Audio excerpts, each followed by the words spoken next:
trails of steaming vapor in their wake, United States bombers bound for Berlin to destroy armament industries in and around the Nazi war capital. In their first daylight mission over the heart of Hitler's fortress, American bombers, combined with British air forces, are pounding Germany with raids around the clock.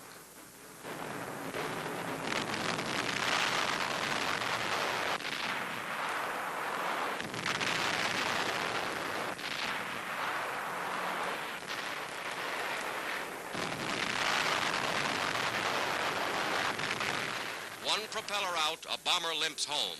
In all, 68 American planes failed to return.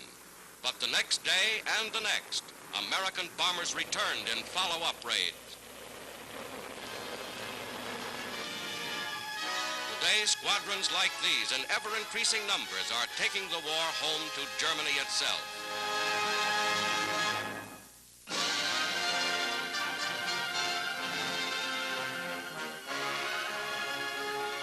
Back from her fourth wartime journey of mercy, the Swedish exchange ship Gripsholm arrives in New York Harbor. Aboard are 663 Americans home from Nazi internment and prison camps.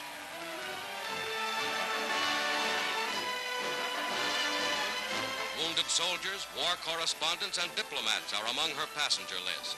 They bring first-hand news of conditions in Nazi-occupied countries. Douglas MacArthur, nephew of General MacArthur, was attached to the American embassy at Vichy.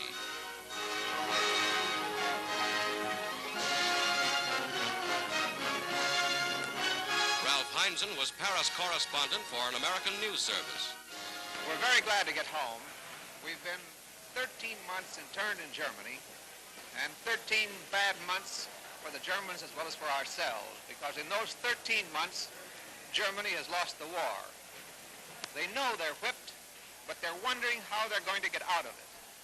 Past year, Hitler has lost tremendously his prestige, particularly as a military leader. All through Europe, there's a very fierce underground warfare going on against Germany. In every occupied country of Europe, but particularly in France, there is this mighty organization of courageous patriots who are waging a war day and night against the forces of occupation.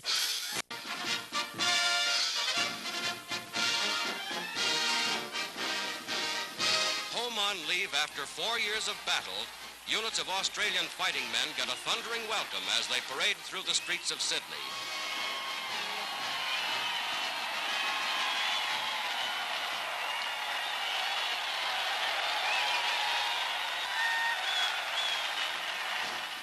Veterans of fierce desert campaigns in North Africa and rugged fighters fresh from victories in New Guinea, these gallant men fought side by side with their American allies.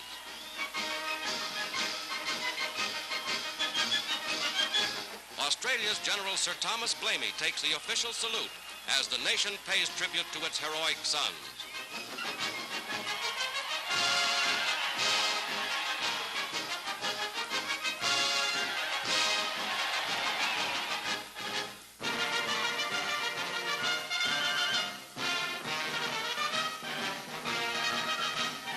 Transport plane lands at a Caribbean port. Aboard is Mrs. Franklin D. Roosevelt, wife of the President, making the first stop in her latest tour of American Army outposts. With General Shedd commanding garrisons in the Puerto Rican theater of operations, she reviews troops on guard in the Caribbean.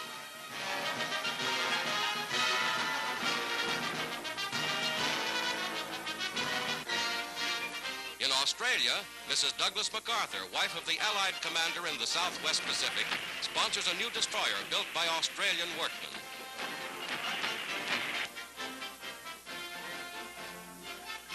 Listen thee, Bataan, and may God bless you.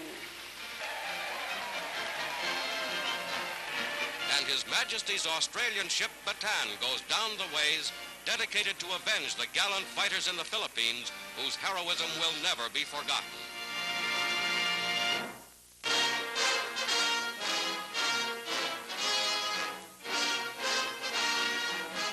Nazi prisoners of war at a camp in northern United States.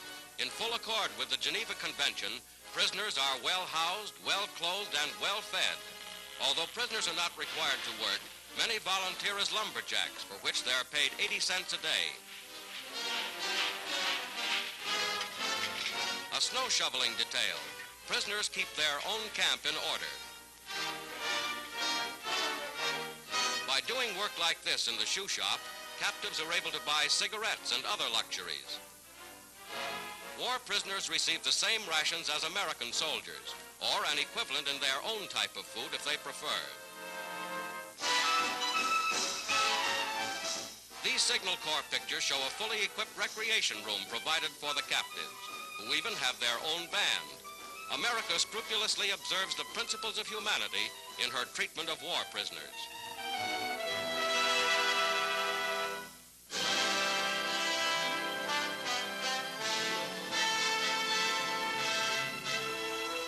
Officers of the Allied military government draw up plans for the evacuation of thousands of homeless civilians from Italian battle areas.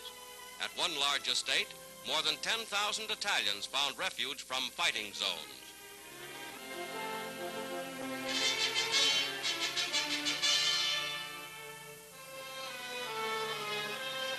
Along every road in endless procession, refugees streamed toward collecting stations set up by the Allied military government.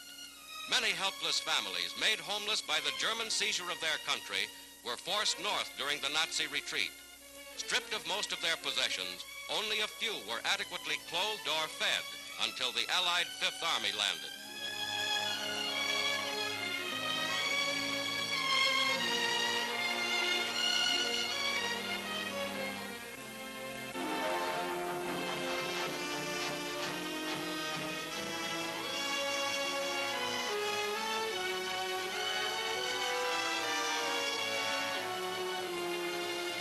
Moving these helpless people from the ruins of their shattered homes is one of the great rescue achievements of the war. The real tragedy is the plight of the very young. The world into which they were born has been a world of suffering and sorrow.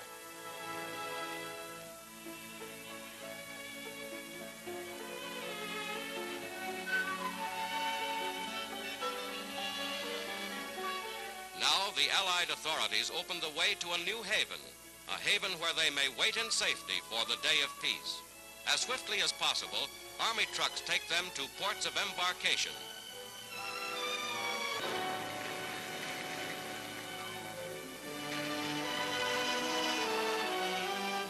Here, giant LSTs, landing ships built to carry huge 30-ton tanks, take on their trucks and their human cargoes for transportation to Naples, 100 miles down the coast.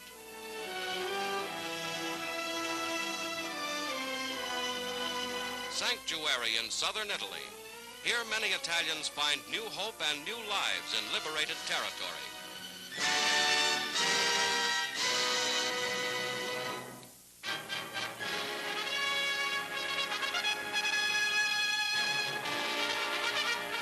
Chiefs of the Allied Invasion Command at headquarters in England. America's General Eisenhower in supreme command as the United Nations concentrate the most powerfully armed force in history. Warehouses bulge with tons of supplies. Agreements reached at Tehran now being put into action. At hundreds of military depots, thousands of trucks, command cars, jeeps, all kinds of mechanized equipment are assembled for the day of invasion. With General Montgomery and Air Marshal Tedder, deputy commander, Eisenhower sees new equipment in action.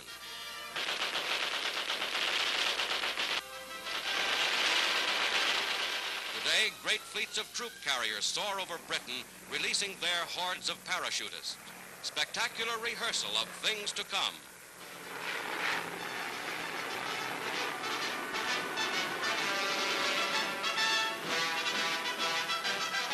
Montgomery, victor over Rommel. Tedder, master of air tactics. Eisenhower, liberator of North Africa. The power and might of the United Nations, trained and ready to strike a decisive blow from the West.